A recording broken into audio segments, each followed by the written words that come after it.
The fire was red, it flaming red. Good evening, this is Jimmy Steller, and with me is my good friend, who you will know as Artlyn. Hello.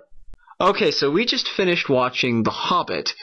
Now, the difference between us, though, is that I have actually read the book. I've read it since I was a child, so I know the story, the original story, very well, and I've seen the 1977 animated film that they made back in the day. But Artlyn here hasn't seen neither the original film nor has he read the book, but he's seen the original Lord of the Rings trilogy, right? That's true. So, but all the same, you're going in pretty fresh-faced. That's true. I had a lot of expectations.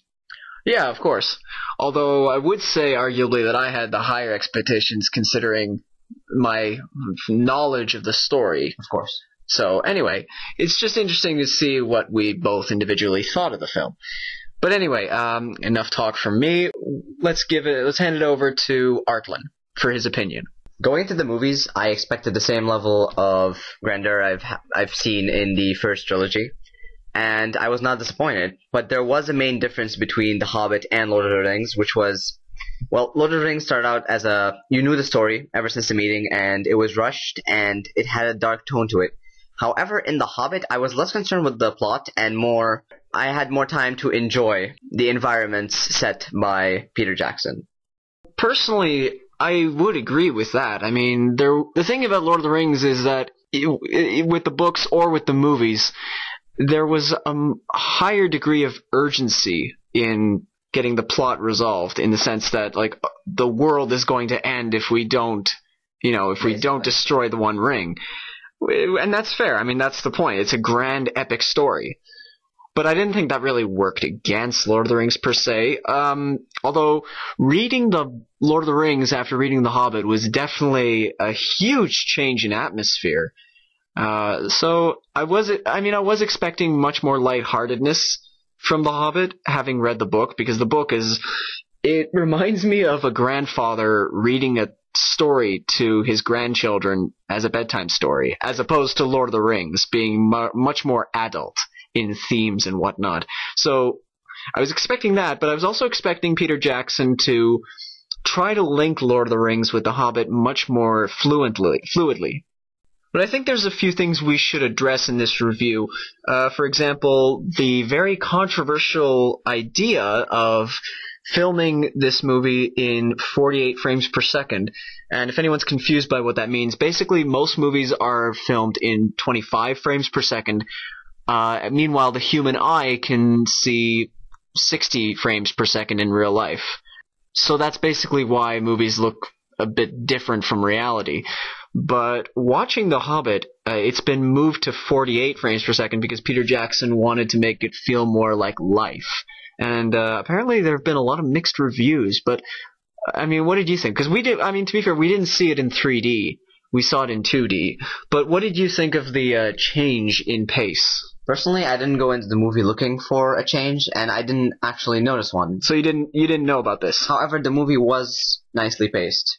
But you didn't know about the change? Not at all, and I did not notice it. Okay. Because I noticed it, but to be fair, I was looking for it. But honestly, I didn't have that much of a problem with it. I thought it worked out all right.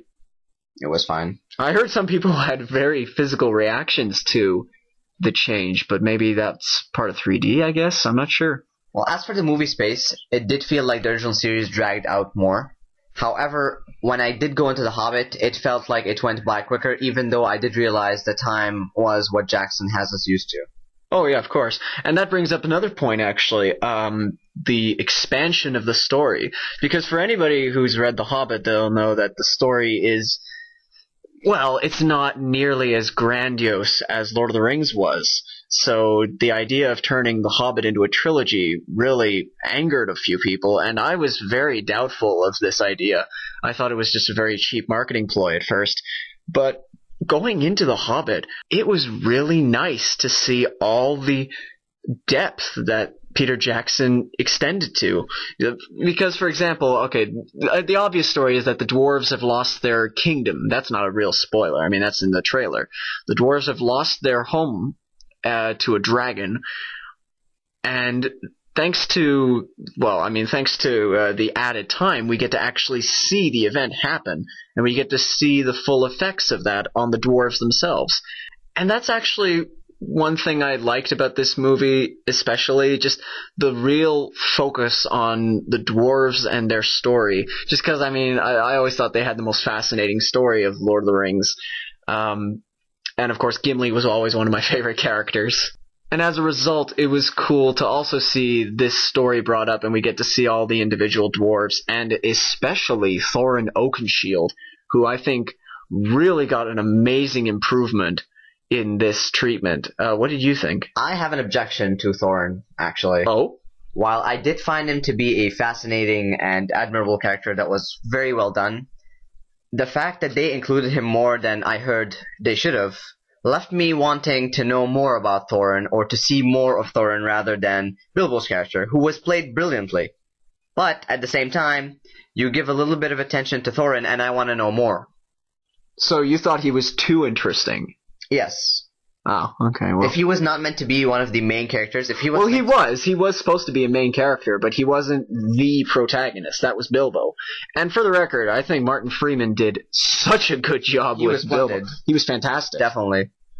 I think they all did a really good job, honestly. I think he conveyed the essence that Bilbo had an adventurous spirit.